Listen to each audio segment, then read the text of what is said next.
Welcome back to Explaining Everything, the channel where we uncover the stories and secrets behind the everyday things we all encounter. Today's question comes from one of our awesome viewers, handwriting enthusiast 77. Thanks for the suggestion. You asked, why do people have different handwriting?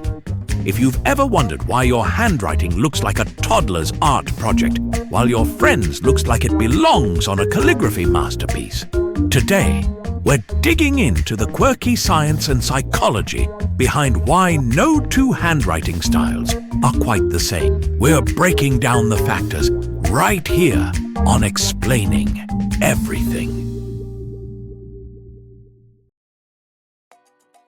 So, first up, let's talk about the big question, nature versus nurture. You know, like the whole chicken and egg situation.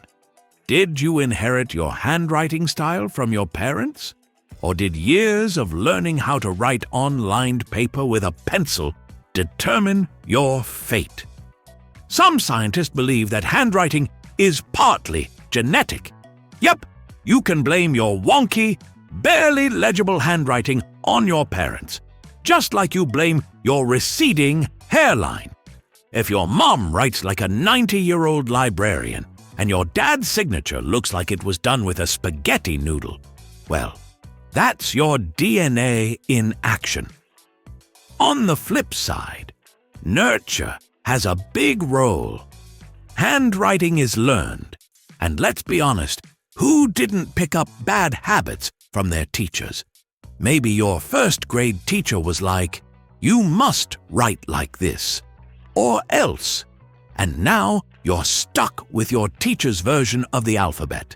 But it feels a little off and a lot messy. Now, here's the fun part. Your handwriting might actually be a window into your soul. That's right.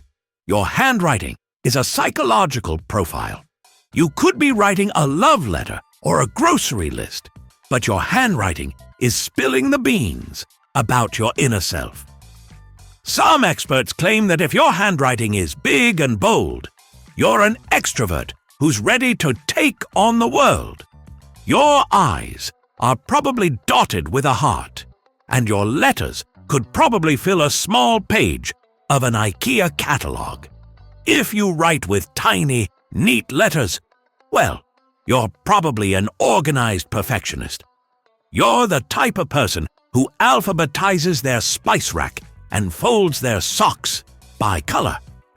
But if your handwriting looks like you wrote it during an earthquake with random lines, jagged edges, and zero consistency, you're probably someone who's a little stressed. Remember when we all had to write in cursive? That was supposed to be the fancy handwriting, like the VIP section of handwriting. But now, thanks to autocorrect, text messages, and emojis, no one's really practicing penmanship anymore. Who has the time to perfect cursive when you can just type LOL and be done with it? Studies show that because of technology, handwriting is actually getting worse. Not worse in the I can't read it sense, but worse in the this looks like a ransom note sense. The pressure to write legibly is gone. Now, it's all about the speed of texting, swiping, and getting that new iPhone upgrade so you don't fall behind in the tech race. And don't get me started on how autocorrect has messed with our handwriting. Ever try to write, I'll be there in 10 minutes only for your phone to change it to, I'll be there in 10 mini skirts? Thanks a lot, technology. Okay, confession time. Ever tried to write a long essay and felt your hand cramp up like you were trying to hold onto a greased watermelon? Yeah, me too. Turns out, our hands and pens weren't made for marathon writing sessions. Handwriting isn't just a brain exercise. It's a physical one too. If you're gripping your pen like you're trying to stab a villain in an action movie, it's no surprise your handwriting starts looking like a toddler's scribble. Plus, the way you hold your pen affects how you write. A tight grip leads to tense writing, while a relaxed grip, well, that's the handwriting equivalent of a spa day for your fingers. But guess what? Some people can't write in a relaxed way, and they've had to build their own personal handwriting style just to avoid crippling pain. Talk about a painstaking process. But wait, there's more. Handwriting varies wildly around the world. In some cultures, neatness and structure are everything. In others, not so much. Take Japan, for example. Japanese calligraphy is basically a form of art. It's like handwriting, but with a paintbrush and a whole lot more grace. Meanwhile, in the US, we've decided that neat is whatever happens to come out after the third cup of coffee and a rushed morning. In other countries, like Finland, they actually teach kids to write in cursive first and then print. Whoa! In America, we just hope kids will learn how to read their own notes by the time they hit high school. So, don't feel bad if your handwriting doesn't look like the alphabet came from a fancy font store. It might just be because different cultures have different standards for handwriting. Or maybe you just really hate the letter Q. All right, let's talk about the future. Some experts argue that we might see handwriting fade into history, like VHS tapes and floppy disks. But then again, there's something magical about holding a pen and writing a letter. Something human. Maybe we'll always keep it around as a quirky hobby, like making bread from scratch or knitting your own clothes. Who knows?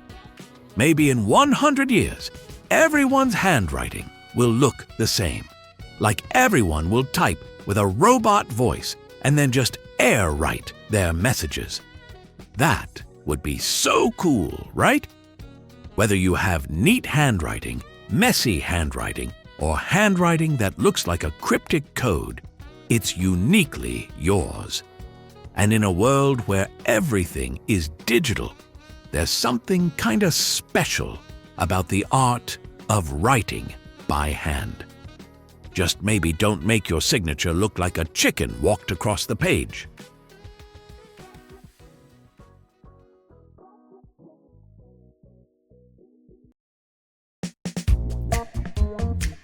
And that's why people have such different handwriting. It's a mix of genetics, personality, culture, and maybe a little bit of how many cups of coffee you've had. If you enjoyed this video, don't forget to like and subscribe, and hit that notification bell so you never miss out on another dive into the everyday mysteries. Also, if you have suggestions for our next video, feel free to share them in the comments below. We'll be sure to give you an acknowledgement for your contribution. Thank you for tuning in, and join us next time here in the channel that answers all the why, what, who, where, and how questions you've always wondered about, here on Explaining Everything.